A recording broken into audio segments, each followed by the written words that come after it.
I'm not going to let this opportunity to go by to put a plug in to my colleagues here about the Jefferson project. Being up close and personal, ringside to it actually, for a long time. The work that they're doing, the amount of data that's been collected on Lake George over the last decade is truly amazing. I don't know how feasible it would be to replicate that everywhere, but I would certainly think that a lot of the lessons that are being learned on that lake can be extrapolated and applied elsewhere. But certainly it is a special lake, as I mentioned when DEC was here at the first panel, and I'm sure you all heard me. It is a special body of water. It has a lot of resources, both public and private, available to it. But again, representing my Senate district, all of 4 and parts of 2 other counties, I've got hundreds of lakes that don't have those resources. So, I'm always concerned about fairness. And so, in my limited time, I'm going to ask a similar version to the question that I've been asking the previous panels regarding permitting. My concern is that we have a limited amount of resources. There's other problems in the state. Everyone thinks their problem is the most important problem, and that's human nature, and that's fine, and that's what advocacy is about. But of course, it'll fall to us to, we just went through our annual exercise of the state budget, and while we spend a lot of money, there are still problems that we didn't address adequately there. So I'm very concerned about efficient use of our resourcing. And one of the things that came up in the last couple panels, especially the last panel from our local government partners, is the idea of permitting. And, again, I want to make sure that, the haves don't benefit too much over the have-nots. We want to be fair in doing that. But, the soil and water conservation districts, I got a lot of faith in them. They got a lot of expertise. They've been around for a while. I think they're a fair arbiter. And FLOPA, I'm not as familiar with them, but again, 25 counties that they work with, and it sounds like they work extremely closely with their conservation districts. The permitting, I guess, and for the LGA, is, in your opinion, does DEC, the APA, the Lake George Park Commission, the EPA, do they have the knowledge and the resources to, do they know what's going on, and are they good at figuring out and protecting the water quality on Lake George? I think at a broad scale, the answer is yes, but there are areas where there's nuances that are important that I think where there's room for improvement. One example of that, we heard a little bit about it earlier today, and one of my colleagues up here testified to this. We've never detected toxins in a cyanobacterial bloom in Lake George. The Jefferson project considers that there has not been a documented harmful algal bloom on Lake George. And I think we heard from an earlier panel about the sort of the complexities of the language that we're using here as well. So I think there is room for more conversation with our state agencies.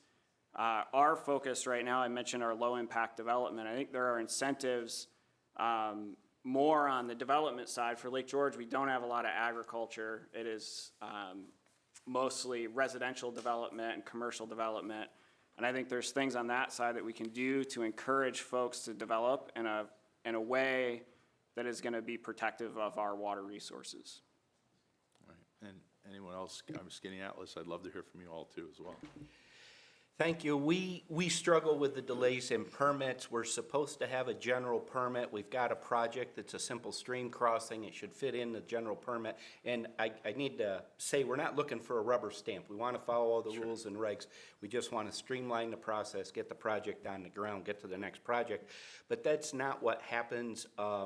We really need general permits. We have a general permit, but sometimes the DEC doesn't follow the terms of the general permit, puts us through an individual permitting process, and it just delays substantially the project. We've got a stream project or a stream crossing project that's very simple, that's 2 years now in the permit process. It doesn't need to be. And so 2 years later, right, the cost of everything in the construction world goes up. Time is money. Yes. So is your impression, is DEC loosey-goosey when it comes to permitting, or are they too tight and they need to loosen up in order to, acknowledge that time is money? Probably the latter, but to their credit, they're also restaffing and getting more capability, but those people need time on the job. All right, thank you. Thanks, Chairman. I'll just back that up. I have also, can I turn that on? Heard from the Soil and Water Conservation Districts saying, this is our bailiwick, and we know what we're doing, and to go to the DEC and to go through all of this permitting and the delays and so forth, when it's what we do for a living, and it's kind of, to us lake associations, why is that duplication happening when the Soil and Water Conservation Districts are so good at what they're doing, and they're not going to hurt our waters? Thank you. We're all on the same team, same goals. Thanks. On the permitting question, we have routine permits that we've done for pesticides, copper sulfate, for example, annually, and it all seemed like it worked routine. There's a lot of fear, not just by us, by many, with the new wetlands regulations this year, whether things will happen on time. You see the picture of blue-green algae here. One of the ways we predict when we should start copper treatments, we spent 2 years doing weekly microscopic analysis of what's happening in the water column, so that as the spring moves on, we can see when blue-green algae is starting to accumulate. I have to say we're fearful now, since we don't have our this year's copper permits in place, as to whether we'll get them in before we know we really need them. So hopefully we will. We've started a new process. Of course, nutrient inactivants is a whole other thing, but we've started a new process. This relates back to the sediment question earlier. Trying something experimental, which is using beneficial bacteria in an oxygenated environment combined with aeration for muck reduction at the bottom of the lake. I don't know that it'll work or not. I hope it will. But once you start something new like that, it seems to me DC is very cautious, and rather than be your partner in helping say, hey, let's try something new that's really not harmful at all, and let's help you do it, it's more like, whoa, what are you doing? We don't have a process for this, and why are you rushing us to create one? So I'll know in a couple of months how that turns out, because we're probably submitting those permits in the next week.